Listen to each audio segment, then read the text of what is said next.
prices go up? Excuse me, we haven't asked you to speak yet, please. Right? Okay. Go ahead, please. You won the White Go House ahead. in part. Go ahead, please. Mr. President, you are meeting Prime Minister Modi of India this Yes. afternoon. What kind of trade and tariff relations would you like to have with India, and what's the vision for India and US? Yeah, India traditionally is the highest, just about the highest tariff country. They charge more tariffs than any other country. And, I mean, we'll be talking about that. But, again, whatever they charge us, we're charging them. So it works out very well. It's a beautiful, simple system. And we don't have to worry about, gee, we're charging too much or too little. But traditionally, India is right at the top of the pack, pretty much. There are a couple of smaller countries that are actually more. But India is a they charge tremendous tariffs. I remember when Harley Davidson couldn't sell their motorbikes into India because of the fact that India, the tax was so high, the tariff was so high. And Harley was forced to build, I guess they built, I don't know, that was a while ago, but I think they built a factory in India in order to avoid paying the tariffs. And that's what people can do with us. They can build a factory here, a plant or whatever it may be here, and that includes the medical, that includes cars, that includes chips and semiconductors, that includes everything. If you build here, you have no tariffs whatsoever. And I think that's what's going to happen. I think our country is going to be flooded with jobs. What should consumers expect? Are prices going to go up short-term, Well, long-term? not necessarily. I mean, not necessarily, but I'll tell you what will go up is jobs. The jobs will go up tremendously. We're going to have great jobs for everybody. This is something that should have been done many years ago. China did it. I mean, China did it at a level that probably nobody's ever seen before. If you manufactured a car, you couldn't send it into China. The tariff was so high. So everybody went and they built in China. It was no big secret. So we're going to see, but it's going to mean tremendous amounts of jobs. And ultimately, prices will stay the same, go down. But we're going to have a very dynamic country. But if prices go up, Mr. President, because of these tariffs, who do you think voters should hold responsible? Oh, I think what's going to go up is jobs are going to go up. And prices could go up somewhat short term, but prices will also go down. And I think the farmers are going to be helped by this very much because product is being dumped into our country and our farmers are getting hurt very badly by the last administration. The last administration hated our farmers, like at a level that I've never seen before. I think our farmers are going to be helped. Jobs are going to be helped, but our farmers are going to be helped. Our manufacturers are going to be helped. And again, if somebody wants to come in, including the car companies, if they want to come in and build car plants, they'll do it without tariffs, and therefore prices won't go up. There could be some short-term disturbance, but long-term, it's gonna make our country a fortune. So Americans should prepare for some short-term pain. No, you said that. I didn't say that. You know? Well, if the prices go up, Let's see what happens. Nobody really knows what is going to happen, other than we know that jobs are going to be produced at levels that we haven't seen before. We know that we think interest rates are going to ultimately be coming down because of things that happen, and they go hand in hand with the tariffs. But we think that the prices for some things, many things, it could be all things, will go down. Ultimately, will go down. Mr. President, can you explain the timeline here, sir? There's a period of time for a review, a report, 180 days. Sure. What's the earliest date that you think tariffs will actually be implemented in executed? Well, I would say, maybe I'll ask Howard to answer that, because he's going to be the one that's implementing. What do you think? Our studies should be all complete by April 1st. So we'll hand the president the opportunity to start on April 2nd if he wants. So I think we'll be ready to go on April 1st, and we'll hand it to the president, and he'll make his decisions. But remember, if they drop their tariffs, prices for Americans are coming down. Our production's going up, and our costs are going down. Remember, it's a two-way street. That's why it's called reciprocal. Have you spoken to any American CEOs directly about this? Are they calling you and asking for I've spoken to many, and many love it. And they say this is going to be the thing that makes our country really prosperous again. And this is going to be what pays down to $36 trillion in debt and all the other things. And this is going to be, this is an amazing day. I think this is going to be a very big day. And in a very positive way for our country. Yes, please. Mr. President, you've talked about the VAT and the EU before and your concerns with how the EU treats you. Do you have a number in mind on the European Union? Do you have an idea of where that number is going to land? Well, what they are now is they have a 20% VAT tax, which we're considering to be similar or the same as the tariff. Plus, they charge lots of fees, and they're doing something else. European Union's been very tough on our companies. They sued Apple, they sued Google, they sued Facebook, they sued many other companies, and they're American companies, and the kind of numbers are staggering. And the court system over there is not very good to our companies. If you know that Apple had to pay, I think, $16 billion in a penalty, a court case that was really shocking because most people thought they would have won that court case, people that watched it. So they've been very tough. Airlines have called me up and they said, could you help us with Europe because they're charging us so many different fees. I got a call from the head of American, United, and other airlines saying every time we land a plane, we get just absolutely killed by the European Union. And so they haven't been treated as good. We think the European Union is wonderful. We all love Europe, love the countries in Europe. But European Union has been absolutely brutal on trade. Canada's been very bad to us on trade, but now Canada's going to have to start paying up. And Canada's been tough on the military because they have a very low military cost. They think we're going to, protect them with our military, which is unfair. So Canada's going to be a very interesting situation because, we just don't need their product. And yet they survive off the fact that we do 95% of what they do. And Canada is just absolutely, I say it, and sometimes people smile and sometimes they say, great idea, but Canada, their taxes would come down greatly. Their security would go up greatly. Amazing things happen to Canada. And really Canada in this particular, why would we pay $200 billion a year in subsidies to Canada when they're not a state? You do that for a state, but you don't do that for somebody else's country. So I think Canada is going to be a very serious contender to be our 51st state. Going with Canada, there was obviously a delay in implementing those tariffs. I spoke to Governor Trudeau on numerous occasions, and we'll see what happens. But it just sets up so good for them. Look, the people would pay much less tax than they're paying right now. They'd have perfect military protection. They don't have any military protection because and you take a look at what's going on out there. You have Russian ships, you have China ships, you have Chinese ships, you have a lot of ships out there, and people are in danger. This is a different world today. It's a different world. They need our protection. Yes. You mentioned Elon Musk and the efforts that he's undertaking with your Yeah. authority. You granted him new authority this week. Will he secure any new government contracts while he is working on DOGE? No, for not you? if there's a conflict. If there's no conflict, I guess what difference does it make? But we won't let him do anything having to do with the conflict. Are you personally checking to make sure there's no conflicts of interest? Yeah, I am. He answers to you. Sure, he does.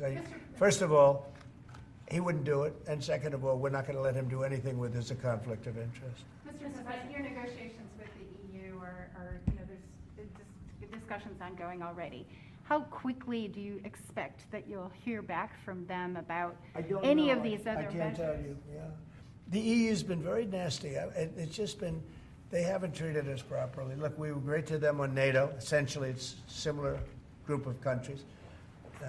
When I came in, my first term, I raised their fees. I mean, they were not paying. We were paying for, in my opinion, almost all of NATO. And now, I had the bad moment with the press where the press said, well, does this mean you won't protect them? And I said, I won't protect them if they're not paying. But because I said that, the Secretary General, as you know, said it was the greatest thing he's ever seen because the money came pouring in. But they don't treat us right on trade. They don't treat us right on the military either. I mean, if you look at Ukraine, we're in for probably $200 billion more than Europe. Why are we in for more than Europe? We're in for more than Europe. I mean, think of it. Or NATO. I mean, let's call it NATO because Canada's in. By the way, Canada is just about the lowest payer also. They shouldn't be. They are just about the lowest payer in NATO in addition to everything else. So Canada's really been taken advantage of. And if they had to pay just something modestly fair, they wouldn't be able to succeed as a country. And that's why I feel they have to become a state. Yes, ma'am. Thank you, very Mr. President. critical of- Is it your expectation that partners will offer major concessions and that you actually don't end up applying those tariffs? No, I think that a lot of them will stay the same, and whatever they pay, I'll pay. I mean, we'll have a lot of them stay the same. I think some. Look, I heard they, as an example, EU lowered their tax on cars down to the exact same amount that they were much higher. They were approximately 5 times higher, and they lowered them down to the exact tax that we're charging. That took place like yesterday or the day before. Is that a correct statement? I think so. Yeah. Do you expect any exemptions or waivers? I don't expect that, no. This is a simple system. I mean, there wouldn't be any. And in the case of Apple, I gave them a waiver, exemption in my first term because Samsung was in South Korea. And Samsung didn't have to pay the tax because it was a tax on China. And Apple makes a lot of their product in China. So I did that because it wouldn't have been fair.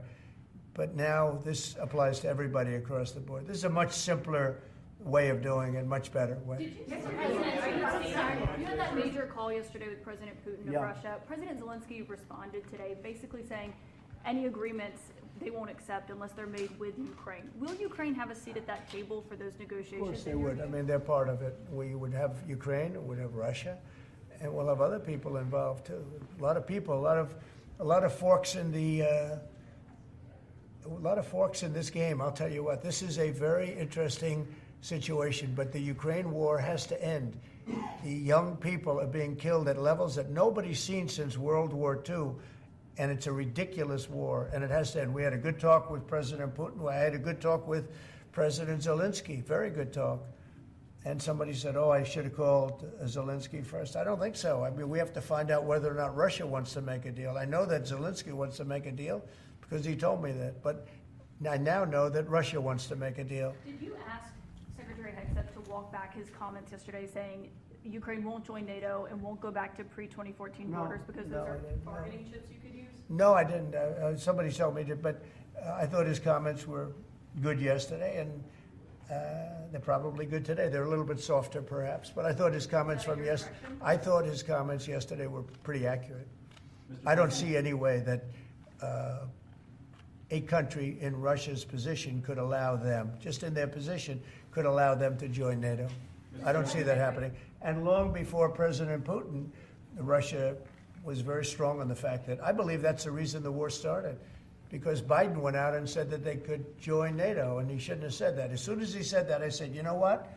You're going to have a war now, and I was right about that. This is a war that would have never happened if I were But president. you don't think it's President Biden's fault, not President Putin? I mean, he's the one. I think Biden is incompetent, and I think when he said that they could join NATO, I thought that was a very stupid thing to say. I thought when he said, well, it depends if it's a minor incursion. In other words, it's okay if Russia does a minor incursion. I thought that was a very foolish thing to say. What do we expect Those on things auto? got it started. The other thing that got it started was how badly Milley and these stupid people, the bad generals, how badly they did with Afghanistan. I was going to pull out, but we were pulling out with dignity and strength, and we were going to take our equipment with us and everything else. They are, I mean, what they're doing is, what they did with that, I think Putin looked at that mess and he said, wow, this is a great time, I'm going to go in. But what the Americans said, I'm not blaming Americans, but I will say what they said had a big influence on his deciding to go in. Yeah. When Elon Musk met with Prime Minister Modi earlier today, did he do so as an American CEO or did he do so as a representative of the U.S. government? Are you talking about me? No, Elon Musk. Elon, I don't know. They met, and I assume he wants to do business in India. But India is a very hard place to do business in because of the tariffs. They have the highest tariffs just about in the world, and it's a hard place to do business. No, I would imagine he met possibly because he's running a company. He's doing this as something that he's felt strongly about for a long time because he sees what's happening and he sees how the country is really being hurt badly by all of the fraud waste and abuse, yeah. So how will you know whether he's meeting with a CEO or meeting with a representative of your government? Well, he's meeting with me in a little while, so I'm going to ask him that question. All right? I'll ask him that question, yeah. On auto tariffs, what should we expect, sir? You mentioned obviously steel and aluminum and pharmaceuticals. What are you thinking about auto tariffs? We haven't talked about that much. I think autos are coming soon. I think they're all coming more or less at the same time. And it's not going to be a big shock to the system. But what it's going to do is it's going to bring pharmaceuticals back to our country. Much more important than the money. It's a lot of money, but it's going to bring pharmaceuticals back to our country. It's going to bring chips back to our country. It's going to bring automobile. We're going to do a lot more automobile manufacturing in our country. You know, when I did this, when I announced this during the campaign, they were going to build the largest car plant in the world in Mexico. It was almost under construction. It was just starting. And when they heard me make that statement, and they thought I was going to win the election, actually, it was a few months before the election itself, China was building the car plant. It was going to be the largest in the world. They immediately stopped construction. You can see the foundations there. They immediately stopped. When they heard I was doing this, that would have destroyed Detroit. It would have destroyed Michigan. This plant would have taken up more than almost the whole state built. And it would have been very destructive. When they heard me speak, and they said, wow, if he gets in, we're gonna lose our shirt. So they stopped building. That's the impact that tariffs have. Again, you know, I say it, and I say it loudly. It's the most beautiful word, but now I say religion, love, and a couple of other things are more beautiful, because I got in a lot of problem with the fake news when they said, oh, other things are more important. God is more important, but these are the words. But I would say it's number 4 or 5. To me, it's the most beautiful. And I'll tell you what, I think really reciprocal tariffs, those 2 words, reciprocal makes tariffs really fair.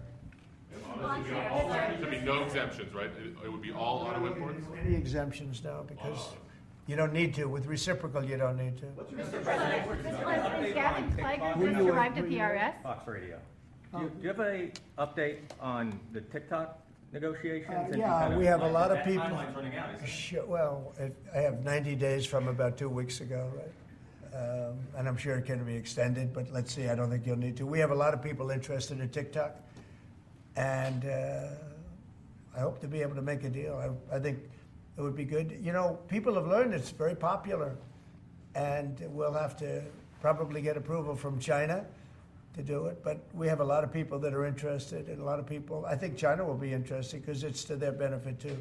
So I look forward to that. But we have a lot of people that are interested in TikTok, quite a few.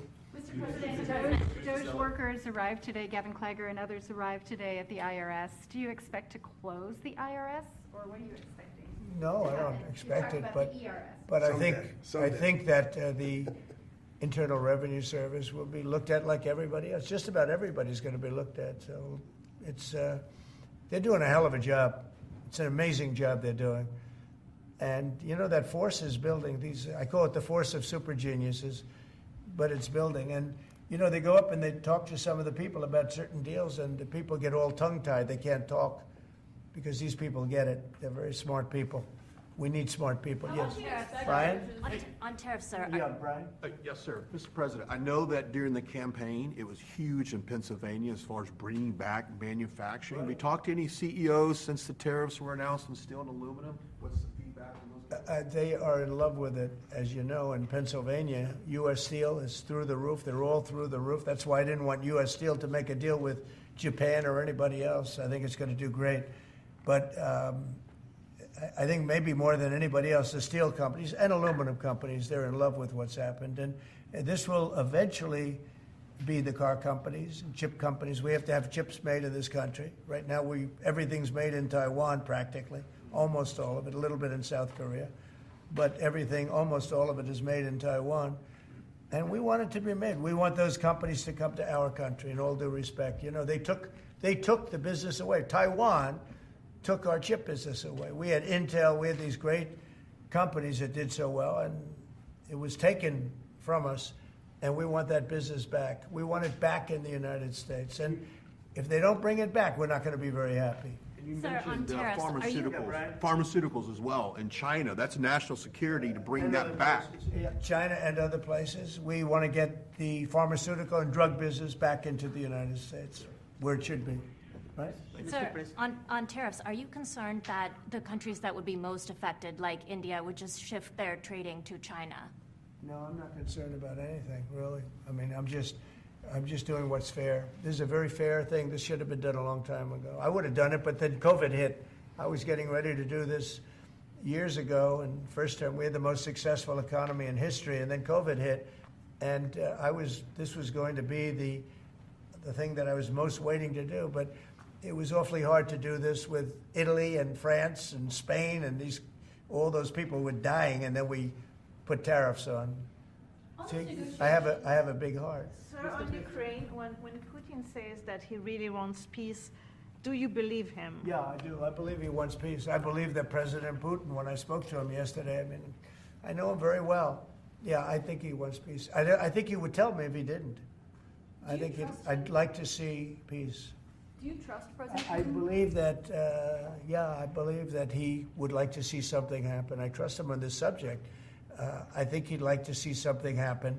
I think it could have happened a long time ago. I think Biden, number one, it shouldn't have started, but it did. And now all those cities are knocked down, like demolition sites. All those beautiful golden towers are knocked down. There's nothing going to replace them. But much more importantly, you lost millions of people. A lot of soldiers, but you lost millions of people. When they knocked down those cities, and they're all laying down on the side, they're laying down just in ashes and all crumbled up concrete. They literally look like a world-class demolition site. And many of them, almost all of them, but many of them, and this should have been done by Biden years ago. This should have never been allowed to happen. I know he's a friend of yours. But couldn't Putin just withdraw his He's a friend of troops today? CNN. That's why nobody watches CNN anymore, because they have no credibility. Okay, who else? Yes, please. Sir, if you can find a buyer in the United States for TikTok, do you think Xi Jinping will authorize the sale of it, or will he? I'm going to make it worthwhile for China to do it. I think so. I mean, I got to know TikTok because during the election, I ended up with 36% higher than my opponent with youth. Okay, that never happened before.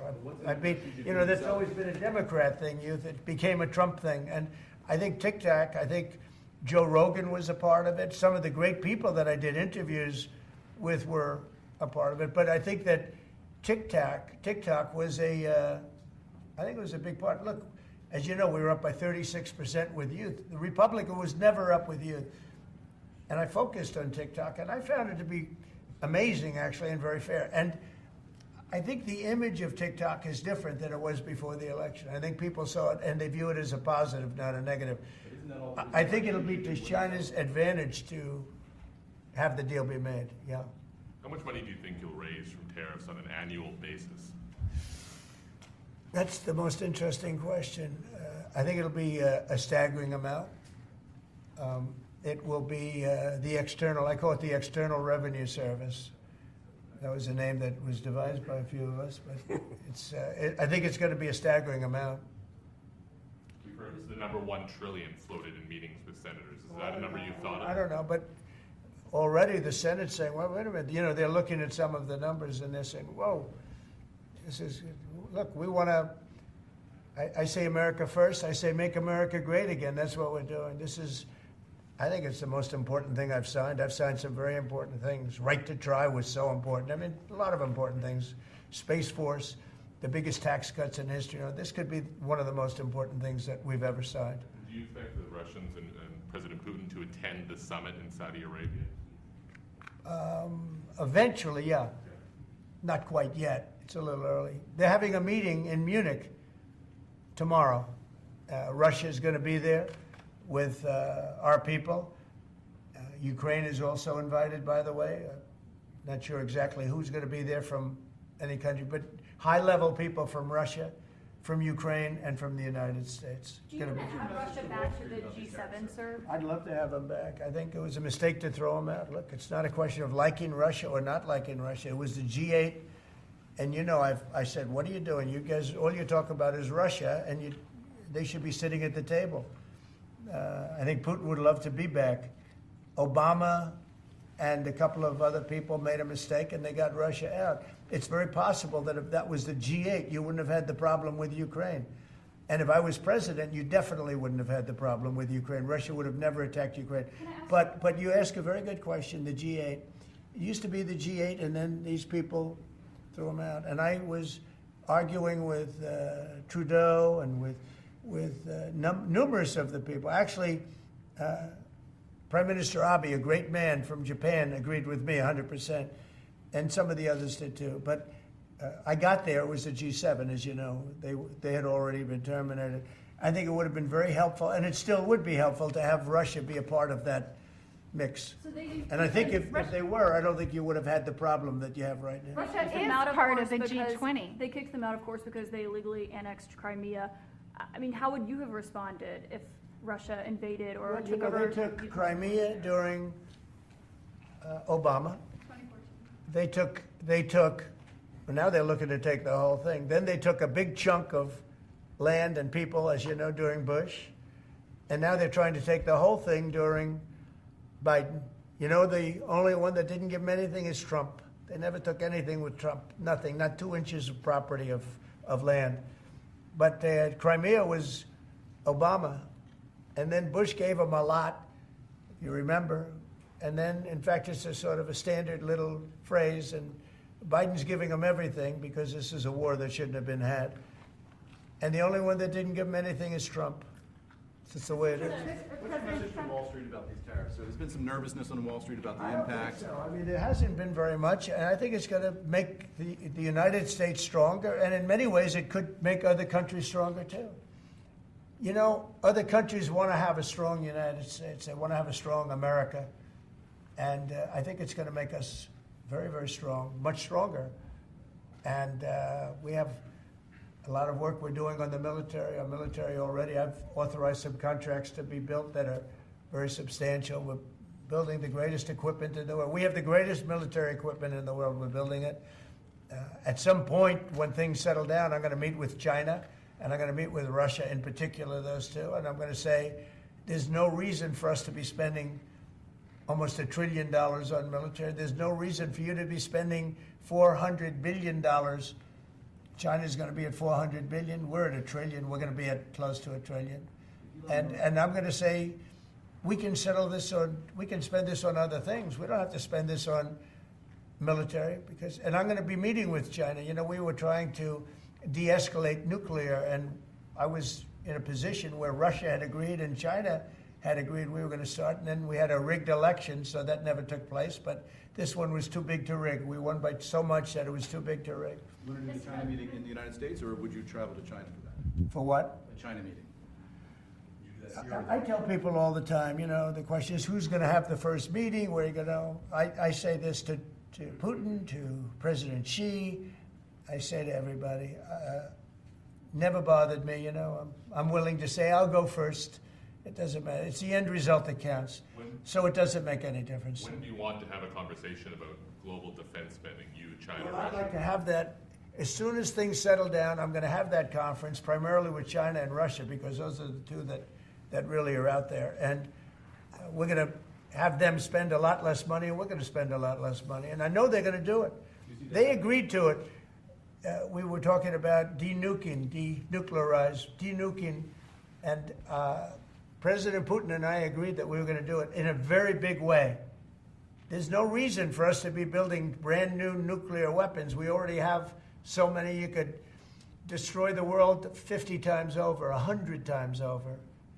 And here we are building new nuclear weapons, and they're building nuclear weapons, and China's building new nuclear weapons, and China's trying to catch up because, you know, they're very substantially behind, but within 5 or 6 years they'll be even.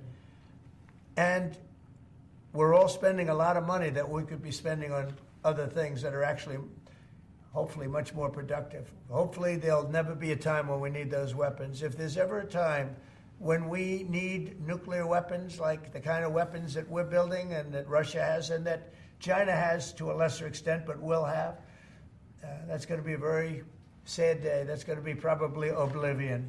Do you see that as separate conversations, or do you see one giant summit with you, Xi Jinping, and Vladimir Putin? Yeah, I could see that.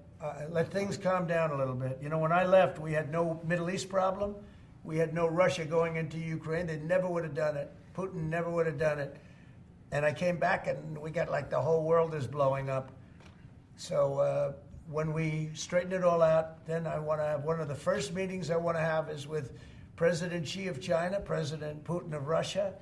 And I want to say, let's cut our military budget in half. And we can do that.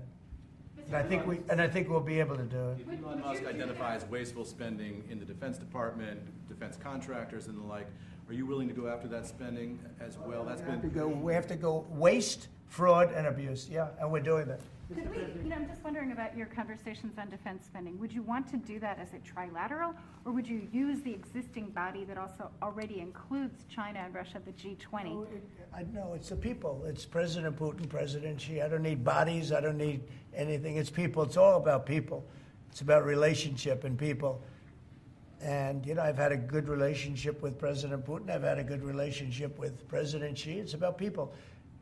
And I think when things straighten out, which I hope will be in the not-too-distant future, the meeting I want to have first is a meeting with China and a meeting with Russia on slowing down, stopping, and reducing nuclear weapons in particular, and also on not having to spend the kind of money we're all spending on weapons, military weapons generally. I think my question is, would you have those meetings separately with each of those leaders, or would you try to bring them all together? Both. You start off separately, and that's what was happening. I was dealing with President Putin. We had really an understanding where we were going to denuclearize. What a beautiful term that is, right? Denuclearize. What a great thing if we could do that. And we were going to, he really liked the idea, and so did I. And we had then called China, and China was very open to it. And then COVID hit, and then we had a rigged election. But now there was no rigged election. Now we have an election that was too big to rig. That's what my whole theme was, too big to rig. And they tried, but they didn't pull it off. Sir, as part of the reciprocal tariffs, would you also direct agencies to study the impact they would have on prices in the U.S.? No, there's nothing to study. There's nothing to study. It's going to go well. The United States is going to become a very, very strong economically country. Yeah. Mr. President, in the past you have spoken against BRICS. India is part of BRICS. Do you want to dismantle BRICS, or U.S. want to be part of it? I don't care, but BRICS was put there for a bad purpose, and most of those people they don't even want to talk about it now. They're afraid to talk about it because I told them if they want to play games with the dollar, then they're going to be hit with a 100% tariff the day they mention that they want to do it. And they will come back and say, we beg you not to do this. BRICS is dead since I mentioned that. BRICS died the minute I mentioned that. And I remember when Obama and Biden in particular, I guess he said that, they have us over a barrel. They don't have us over a barrel. We have them over a barrel. If BRICS wants to play games, those countries won't trade with us. We won't trade with them. And if any trading gets through, it'll be 100% tariff at least. On your What cabinet, would be You know what? When they hear that, what do you think they're going to do? They're going to say, look what happened to BRICS. They didn't want to talk about it. They don't even want to admit that they were a member of BRICS. That's what's happened. On your cabinet, sir, we saw Robert F. Kennedy Jr. get confirmed. He's going to come in here and be sworn in. Mitch McConnell has now voted against several of your nominees. He voted against RFK Jr. as the next health secretary, citing conspiracy theories. What's your reaction to that? Well, I feel sorry for Mitch. And I was one of the people that led. He wanted to go to the end, and he wanted to stay leader. He's not equipped mentally. He wasn't equipped 10 years ago mentally, in my opinion. He'd let the Republican Party go to hell. If I didn't come along, the Republican Party wouldn't even exist right now. Mitch McConnell never really had it.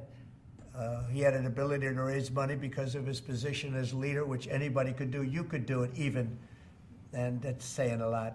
But the fact is that he raised money and he gave a lot of money to senators, and so he had a little loyalty based on the fact that as leader you could raise a lot of money. Senators would call me and they say, he wants to give me 20, 25 million. Can I take it? I'd say, take the money. Take the money. But he engendered a certain amount of, I don't even call it loyalty. He was able to get votes. But I was the one that got him to drop out of the leadership position, so he can't love me. But he's not voting against Bobby. He's voting against me, but that's all right. He endorsed me. You know, do you know that Mitch endorsed me, right? Well, he did You have think that was polio, easy? and What? He had polio, obviously, and his. I don't decided know. that I don't that know was- anything about he had polio. He had polio. Are you doubting that he had polio? I have no idea if he had polio. All I can tell you about him is that he shouldn't have been leader. He knows that. He voted against Bobby. He votes against almost everything now. He's a very bitter guy, and we have a very strong party, and he's almost not even really a very powerful member. I'd say he's not he's lost his power, and it's affected his vote. And, it's one of those things. But in the meantime, Bobby did great, got more votes than anybody thought. And I think he's going to do just phenomenally in that position. And everybody else likewise did well. Not only well, they got more votes than anybody thought. Tulsi, look at how she did. She did great. Marco got 99 votes. How about that? And Marco got 99 votes. And Marco, by the way, I have to tell you, Marco Rubio's done a fantastic job. He's been a great Secretary of State. They're all doing great. But we're going to have a swearing in today, and maybe we're going to have a second one, because I hear we have a couple of them coming up. And the man behind me is doing a fantastic job, Secretary of Commerce. And I think you're going to see something very big come from today's signing. This is going to be a very important signing. Okay? On U.S. Steel, sir, can I ask very quickly? You said you'd meet with the head of that company and the Japanese company. U.S. Steel is going to be here, and a lot of the steel companies are coming. I think steel companies, they love what's happening to them. We saved it. If I didn't do the tariffs from my first term, you wouldn't have one steel company here. You wouldn't have one steel. There wouldn't be a steel company alive in the United States. And right now, they're going to be thriving. They're doing very well, but they're going to be thriving. They're going to be coming out. People are going to want to buy those steel companies like crazy. Are you still planning to mediate talks between Nippon Steel and U.S. Steel? Yeah, I don't know. I think U.S. Steel right now has all the power. The tariffs have given U.S. Steel a new lease on life. Okay? Thank you all very much. Thank you. Thank you. Thank you. Let's go. Let's go, guys. Thank you, Press.